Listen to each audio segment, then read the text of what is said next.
My name is Audrey Crawford. I'm 32 years old, and 2 months ago on Thanksgiving night, my parents humiliated me in front of 30 relatives. They gave my sister a $13,000 luxury cruise. They gave me a crumpled $2 lottery ticket. My mother pressed it into my palm with a thin smile. This is all that's appropriate for your situation, Audrey. Her voice wasn't quiet. Carried across the table, across the room, across every watching face, they laughed. Every last one of them. No one imagined that tiny ticket would change anything. No one could have guessed it would be worth $100 million. And no one understood yet that money wouldn't be the most dangerous thing it brought into that house. Before I go any further, if this story pulls you in, like and subscribe, only if you truly want to hear how it unfolds. And tell me where you're watching from and what time it is there. I love knowing how far these stories travel. Now let me take you back to Thanksgiving night, the moment everything began to crack. Thanksgiving at the Crawford house was never warm. It was a performance. Everyone had a role, and no one ever forgot their lines.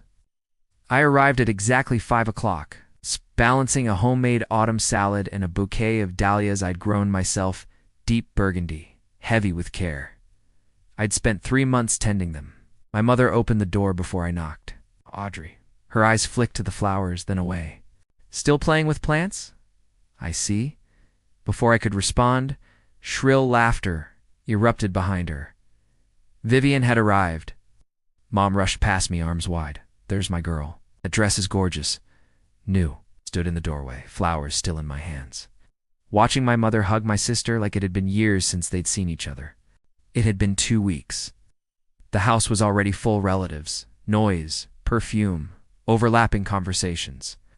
My father sat in his leather recliner, nodding along as Marcus, my brother-in-law, held court about his latest real estate consulting deal. Dad didn't stand when I came in, barely looked up. Audrey, good. You're here, he said, eyes still on Marcus. We need help setting the table, of course. I was useful that way. Everyone else leaned toward Marcus, hanging on his every word. I watched carefully. Something about him always felt slick, rehearsed, but instincts don't count as proof.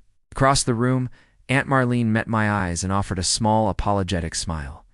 In the dining room, I folded napkins alone, while my mother introduced me to a distant cousin. This is Audrey, my younger daughter. She does gardening. Something with plants. Landscaping, I think. I design green spaces for corporate buildings, I said quietly. Mom waved it off. Same thing, dear. I didn't argue. Some battles are better saved.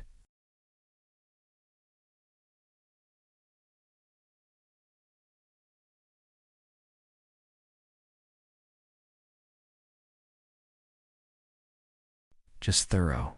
Silence. Dad cleared his throat.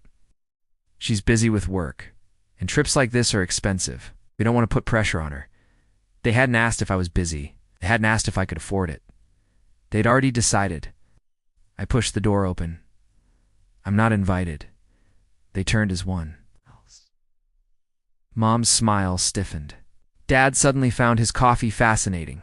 Sweetheart, Mom said carefully, this trip is to celebrate Marcus's promotion. It's really more of a family thing. It's not about you, Audrey, Vivian added smoothly. We just assumed you wouldn't be interested. You're so independent. Independent. Their word for expendable.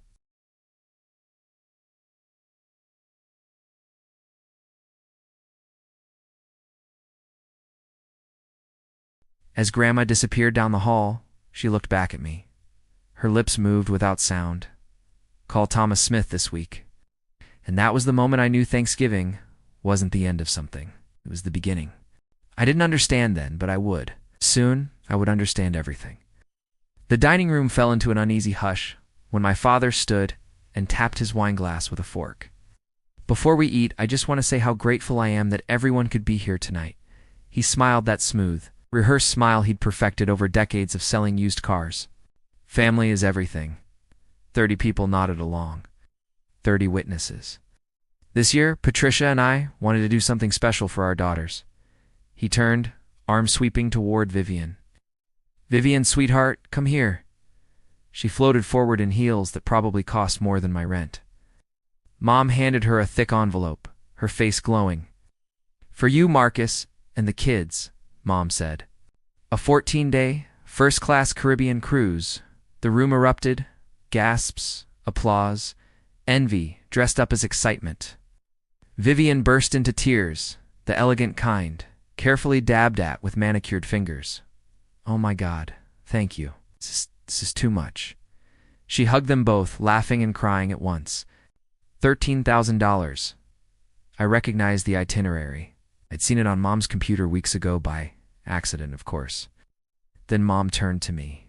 The applause died. "Audrey, honey, come here." I stepped forward, legs stiff, heart thudding. She pressed a thin envelope into my hands. Inside, a single Mega Millions lottery ticket. $2. "This is what suits your situation, dear," she said lightly. "Who knows? Maybe luck will find you." Someone snorted. Marcus leaned back in his chair, smirked firmly in place. "Luck is a long shot when you, Dante, have brains to back it up." Laughter rippled through the room. Vivian covered her mouth, giggling. "Oh, that's adorable. Maybe she'd win $5. I stared at the ticket. Heat crept up my neck, into my cheeks. But beneath the humiliation, something else stirred, something sharp and unfamiliar. I smiled. "Thank you, Mom. I'm sure this is exactly what I deserve." No one heard the edge in my voice, but I did. The laughter was still echoing when it stopped abruptly. "Gerald, Patricia, this is not right." Every head turned. Grandma Grace stood at the edge of the room, trembling slightly, her walker abandoned behind her. Her voice was thin but steady. "You do not treat Audrey this way. Not in front of everyone. Not ever." The silence that followed was heavy, uncomfortable. Dad's jaw tightened. "Mother, please, I am not finished." But Mom was already moving, heels clicking briskly across the floor. She wrapped an arm around Grandma Grace with practiced gentleness. "You're tired, Mom? Let's get you to bed, Patricia. The doctor said you need rest." I watched helplessly as my mother guided her toward the guest room. Before the door closed, Grandma Grace looked back at me. Our eyes locked. She nodded once. Then her gaze shifted, just slightly, to her worn leather handbag resting on the armchair by the window. The one no one ever touched. The door shut. The room exhaled. Conversations restarted. Plates clinked. Laughter returned, forced and brittle. But Aunt Marlene was watching me from across the table, her face pale. She looked like she wanted to speak, and thought better of it. I excused myself to the bathroom, locked the door, and stared at my reflection. The lottery ticket was still crumpled in my fist. $2. That's what they thought I was worth. But Grandma had said something else. Thomas Smith, a lawyer. Why would my grandmother, who had never sued anyone in her life, want me to call a lawyer? I didn't know yet. But I was about to. Near midnight, I cleaned up alone, like always. Most guests had gone.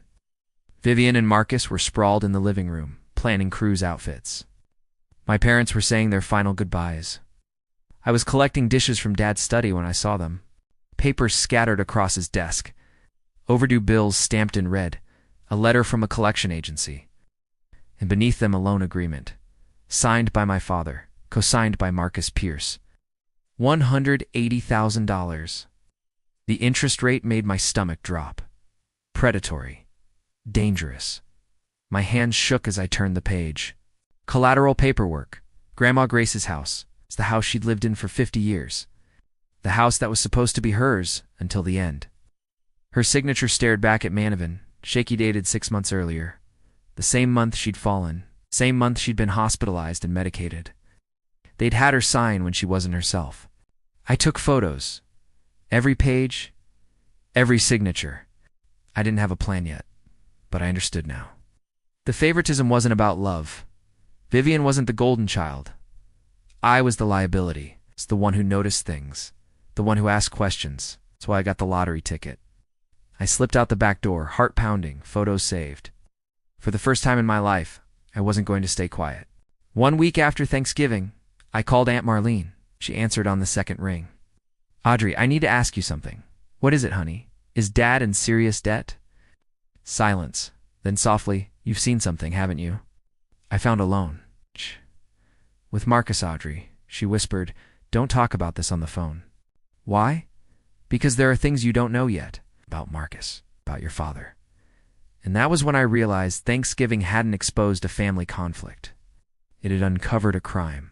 My grip tightened around the phone. What things? Not here, not like this, Aunt Marlene said. Meet me Saturday. A coffee shop on Elm Street. 2 o'clock. Aunt Marlene, please? And Audrey? She hesitated. Don't trust anything Marcus tells you. He's not who he pretends to be. The line went dead. I sat alone in my apartment, staring at the lottery ticket on my kitchen counter. I'd forgotten it was there, crumpled, ignored, just like me. Maybe it was time. I opened the Mega Millions app and typed in the numbers. A small loading wheel spun. The first number matched. My heart skipped.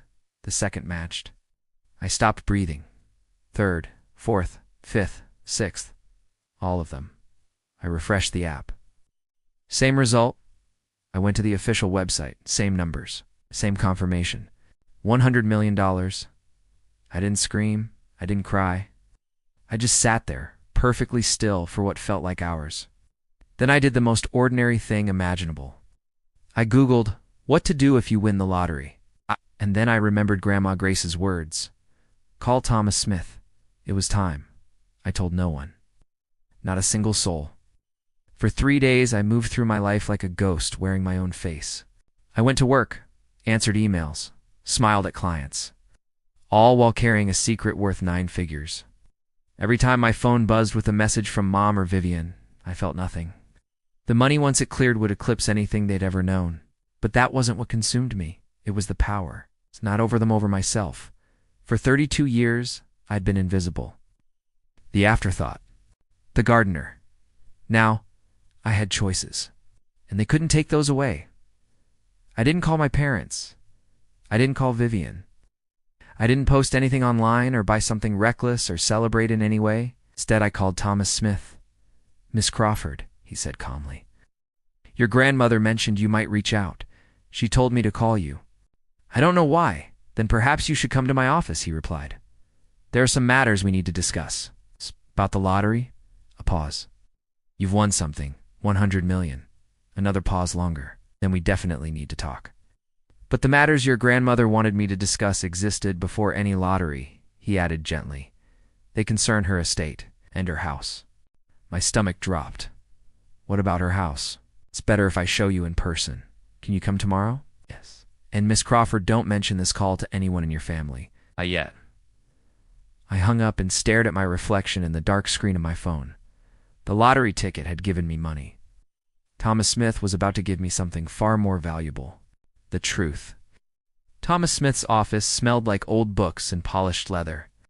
He was older than I'd imagined, early 60s. Silver hair, kind eyes behind wire-rimmed glasses. The kind of lawyer who still believed in right and wrong. Please, he said, gesturing to the chair across from his desk. Sit, I did. What did my grandmother want you to tell me? He slid a thick folder toward me. 10 years ago, he said, your grandmother established a trust fund in your name. My breath caught. A trust fund? $500,000. The room tilted. I never knew. She wanted it that way, he said softly.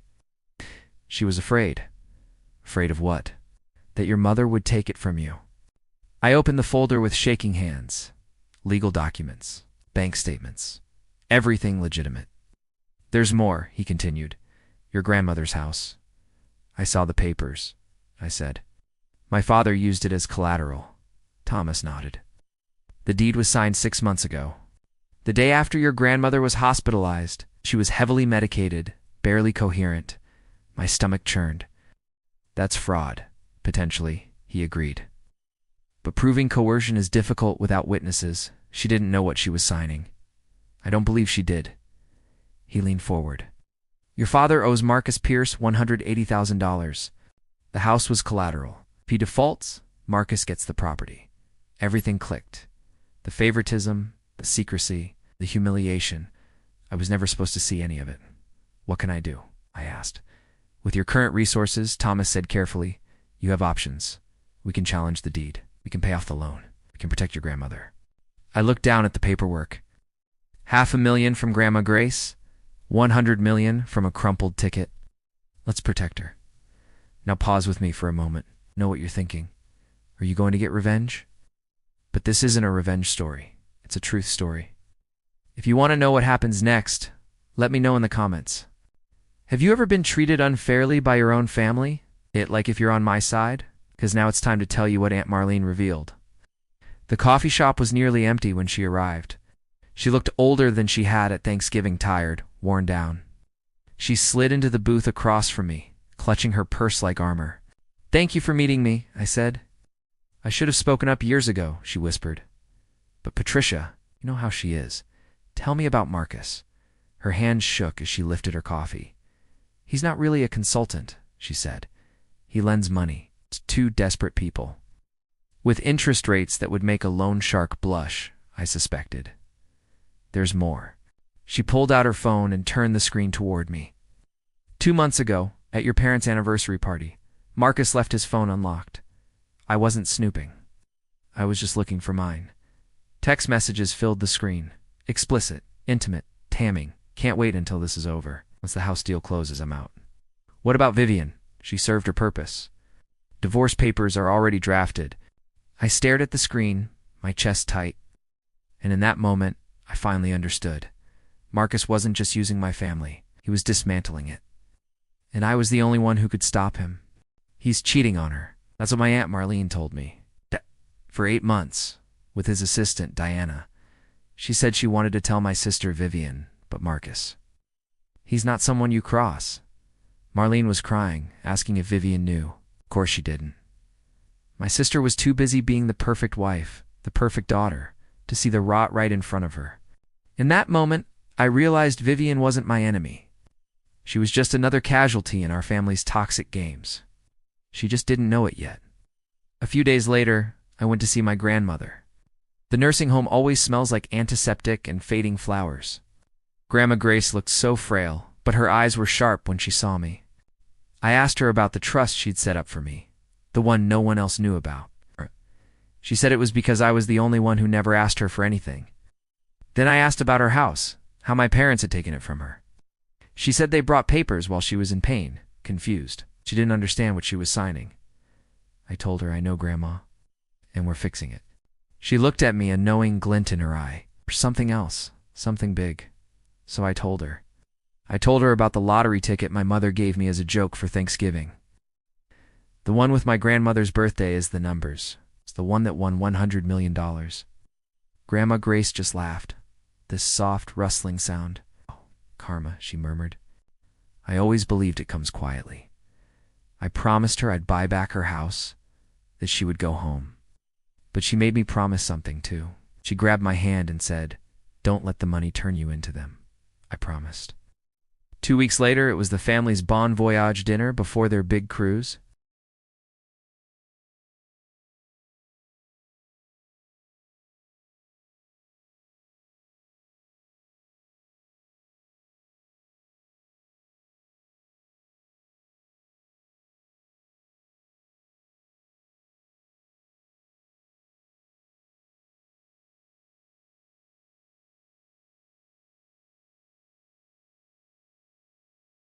In 12 days, they'd be in the middle of the Caribbean, and I would be ready.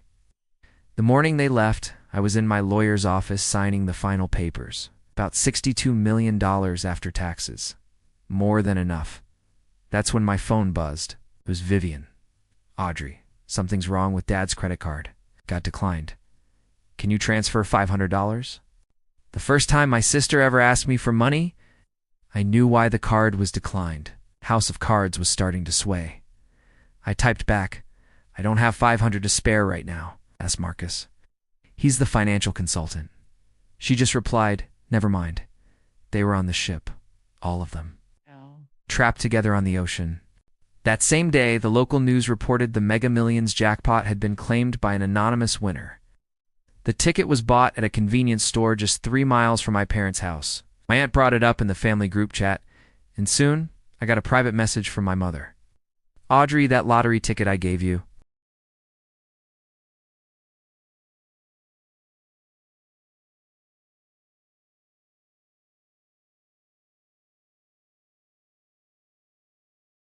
It was just me, standing in front of Grandma Grace's beautiful old house, the one my parents stole.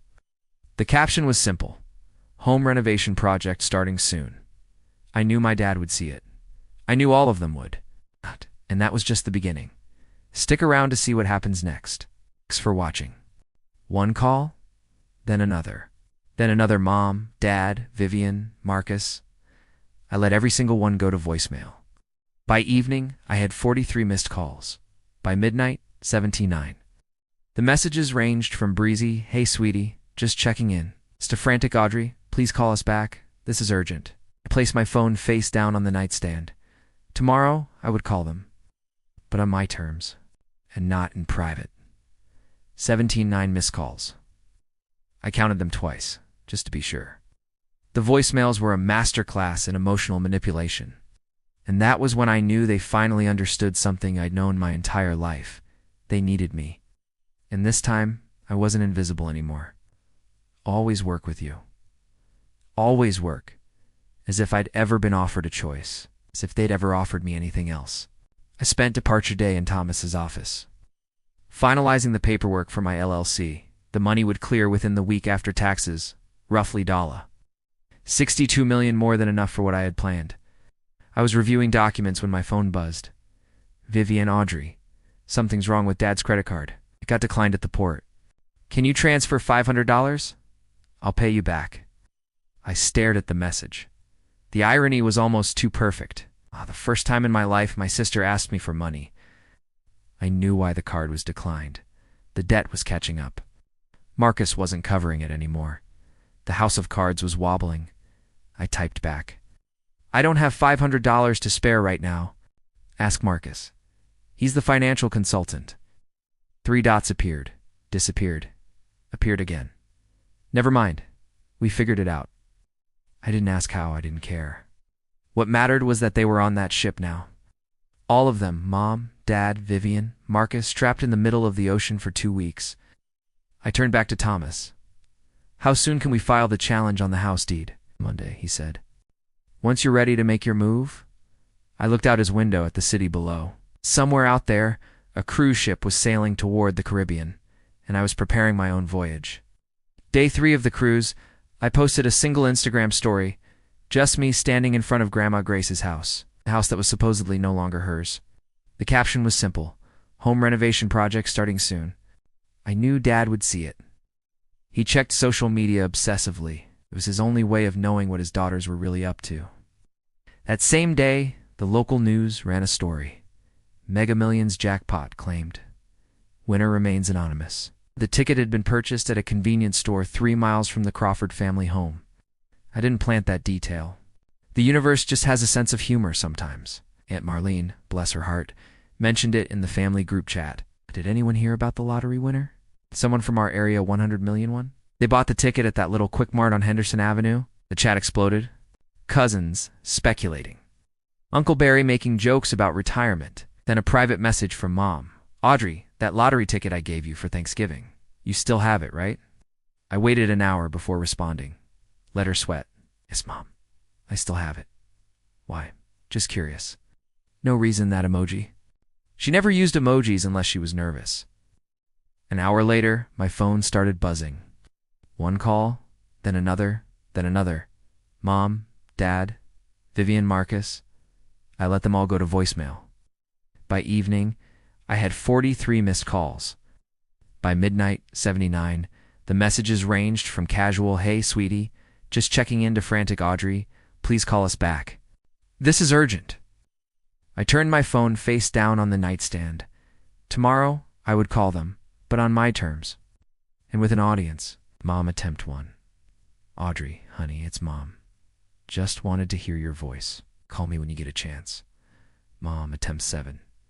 "Audrey, this is important. Please call back." Mom, attempt 15. "I don't know why you're ignoring us. This isn't like you." Dad, attempt 3. "Audrey, it's your father. Now we need to talk." Family business. Vivian, attempt 5. "Audrey, seriously, what's going on?" Mom is freaking out, and then Marcus, smooth as ever. "Audrey, I think we should discuss some investment opportunities. Family helping family, you know? Give me a call."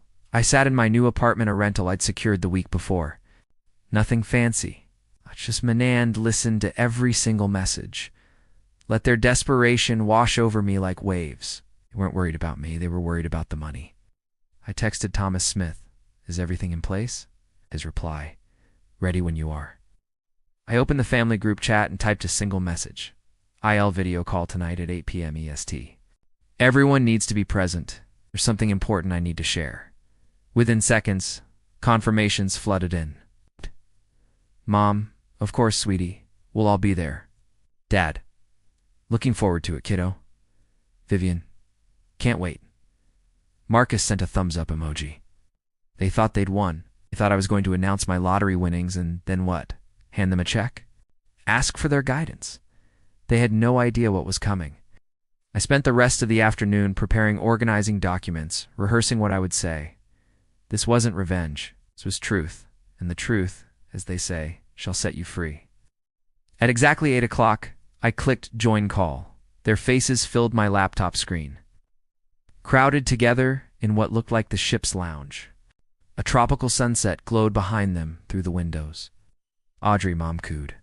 There's our girl. We miss you so much. We really wish you were here with us, Dad added. Yeah, we miss you. The sincerity was almost convincing. Vivian waved. Hi, sis, you look good. Have you been doing something different with your hair? They'd never once commented on my hair. Marcus sat slightly apart, arms crossed, watching me with that calculating gaze. Audrey, good to see you. Thank you all for making time, I said calmly. Know you're busy enjoying your vacation? Family comes first, Mom declared. Always. Interesting choice of words. So Dad leaned forward. We heard some interesting news. Something about a lottery ticket. I didn't flinch. Wes, I won. Silence hit the room like a wave, and everyone spoke at once. Oh my God, that's incredible. How much? Audrey, congratulations. I let them exhaust themselves. When the chatter died down, I spoke again. $100 million. Mom's hand flew to her chest. Dad's mouth opened and closed like a fish. Vivian looked like she might faint. Marcus recovered first. Audrey, that's life-changing money. You're going to need help managing that. Investments, tax strategies, asset protection. I have a lawyer, I interrupted. Sure, but a family member who understands finance? Marcus. My voice stayed calm. Before we talk about money, there are some things this family needs to know. His smile flickered. What kind of things?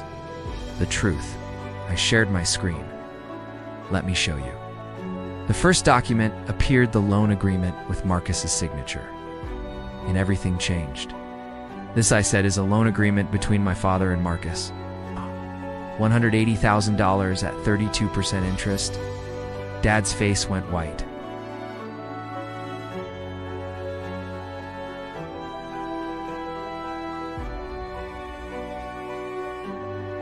My lawyer has medical records confirming she was heavily medicated. This could be considered fraud.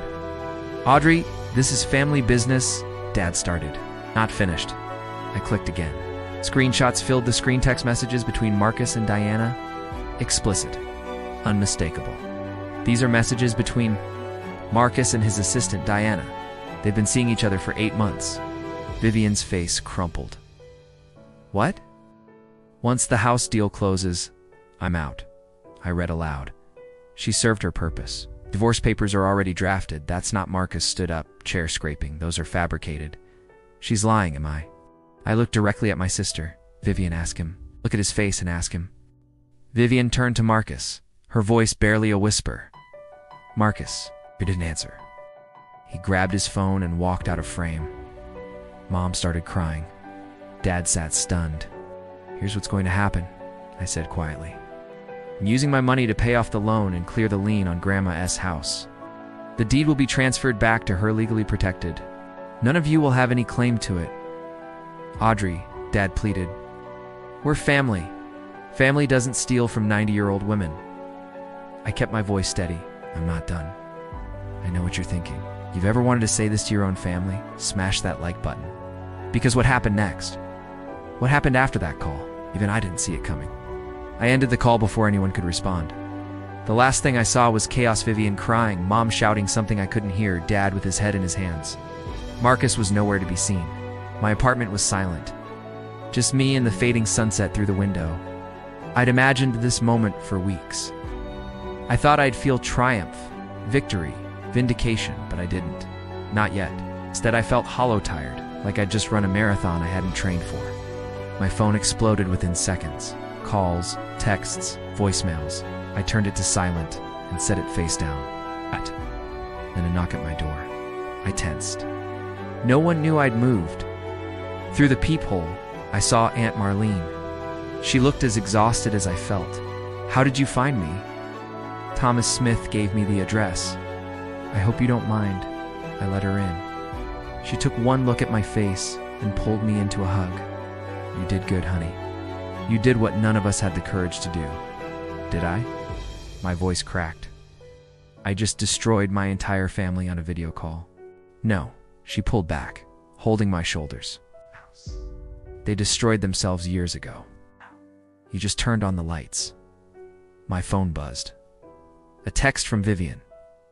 "I didn't know about Marcus. I swear I didn't know. I'm so sorry about everything. I need time to think, but I'm sorry." I read it twice. 3 times. "What do you think?" Marlene asked. "I don't know." I set the phone down. "I don't know if she's sincere. I don't know if anything will change. You don't have to decide tonight." She was right. For the first time in 32 years, I had time. I had options. I had freedom. 2 weeks later, Thomas Smith called me with good news. "It's done," he said.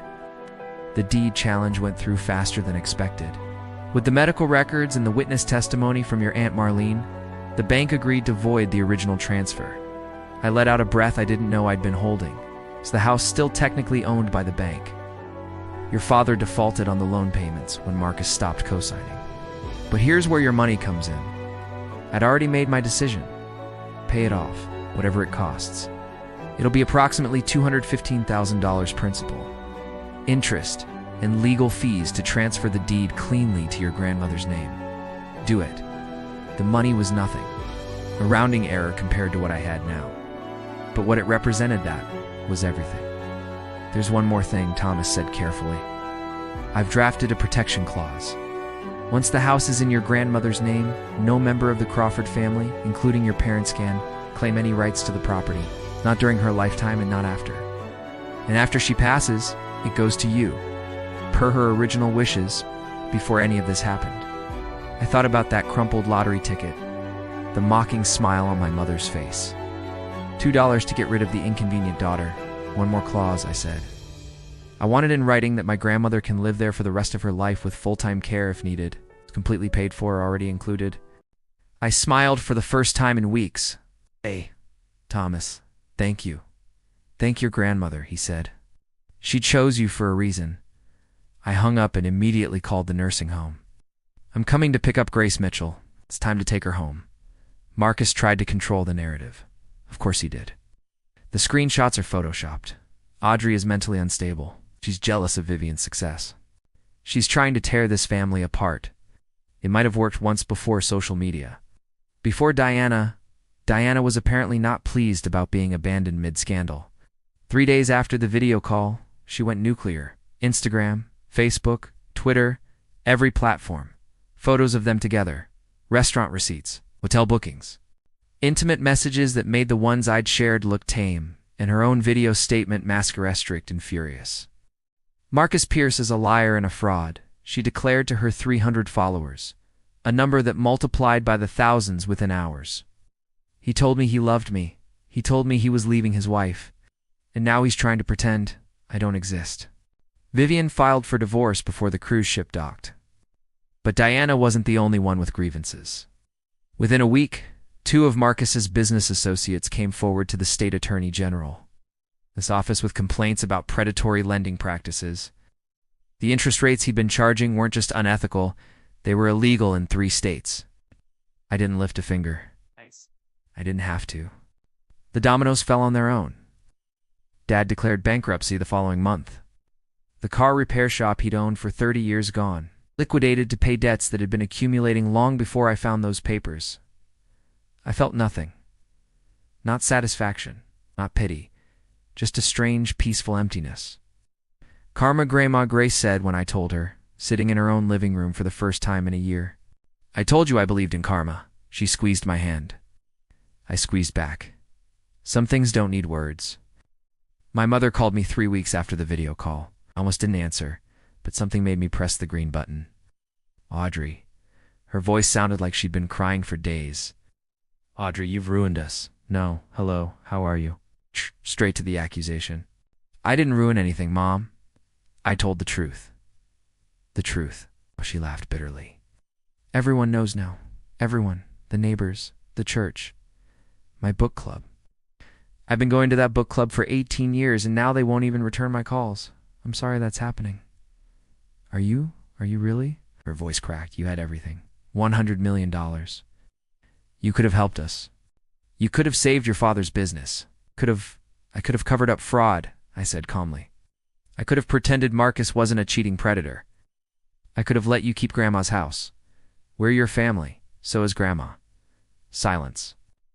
Mom, I said quietly, I'm not blocking your number. If you ever want to have a real conversation, one where you acknowledge what you did, not just what you lost, I'll be here. But I won't listen to you blame me for consequences you created. You're so cold. When did you become so cold? I learned from the best. She hung up. It was the last time we spoke for 6 months. A rescue mutt named Clover, who loved to dig in my test gardens. The foundation was my real legacy. The Grace Mitchell Foundation awarded scholarships to young women pursuing careers in the arts, painting, music, design, anything creative. Women from families who didn't understand them, women who'd been told their dreams weren't practical, their talents weren't valuable, their voices didn't matter. Each acceptance letter I read felt like a small act of defiance. Take that, universe. Take that. Every parent who ever said, but how will you make money? I visited Grandma Grace every day. Some days she was sharp, full of stories about the past. Other days she was tired, and we just sat together in comfortable silence, watching her garden grow. Your tulips are coming up, I told her one afternoon. You've planted those, she reminded me. They're still yours. She smiled. Everything good I have is because I shared it with people who appreciated it. Remember that. I was living proof of it. The money didn't make me happy. It gave me options, freedom from other people's expectations, room to breathe. Happiness came from somewhere else entirely. It's from work that mattered, from relationships built on truth. It's from the simple act of being exactly who I was. People ask me about my family sometimes, where they are, if we've reconciled. The honest answer is complicated. My parents live in a small apartment across town. Dad works as a mechanic. Mom works at a grocery store. They're stable, but struggling. It's not destitute, but nothing like the life they once imagined for themselves. We communicate occasionally. Dad sends a text on my birthday. Hope you're well. Love, Dad, I respond. Thank you. Hope you're well, too. That's the extent of it. Mom has never apologized. She's called a few times, usually wanting to complain about her circumstances, or hint that she could use some help. I listen politely, then change the subject. Sometimes she hangs up in frustration. Sometimes we manage a few minutes of civil conversation before the resentment creeps back in. I'm not ready to let them back in. Maybe I never will be. It's okay. Forgiveness isn't something you owe to people who hurt you. It's something you give yourself when, and if you're ready. Vivian is different. People always ask me the same question. Did winning $100 million change your life? The answer usually surprises them. No, not really. What truly changed my life was a single, crystallizing moment when I realized that I had spent 32 years waiting for people to see my value, and they never would. It wasn't because I wasn't valuable, but because they simply weren't looking. The lottery ticket was a gift, yes, but not because of the money. It was a gift because of what it revealed. The very people who should have loved me unconditionally only showed interest when they thought I had something they wanted. That gut-wrenching revelation was worth more than any jackpot. It was the key that unlocked my cage. And if you're watching this and you feel invisible in your own family, like you're constantly fighting to be seen, I want you to know something. You don't need $100 million to free yourself. You don't need a stroke of luck, and you certainly don't need anyone's permission. All you need is to make one decision, to stop letting other people define your worth. It all starts with you.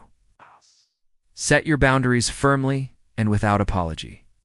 Walk away from tables where you feel you're only invited to serve others. And if you have to build your own table, create your own space where you are celebrated, not just tolerated. The money gave me options. I won't deny that. It gave me a safety net, but the power to change my life, that was always mine.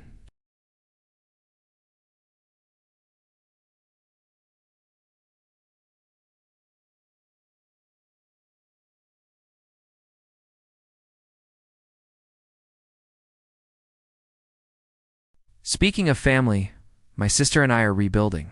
We've had coffee 6 times now and lunch twice. We text occasionally. It's not constant, but it's enough for now. She's creating a new life for herself, a new apartment, a new job, and a new therapist who is helping her understand how she ended up with someone like Marcus in the first place. We're not close yet. Maybe we never will be, but we're trying. Last month, she told me something that really stuck. She said, "I didn't realize how messed up our family was until I got out. I thought all of that was normal. Thought I was lucky." I looked at her and said we both believed, but we had to believe to survive. And for the first time, she nodded without crying. That's progress. As for Marcus, my ex, I don't know where he is, and honestly, I don't care to know. Some people just don't deserve any space in your thoughts. I've made my peace with that chapter and I'm moving forward. That's enough for me. Thank you so much for staying with me until the end of this journey. If you've ever felt invisible in your own family, I see you.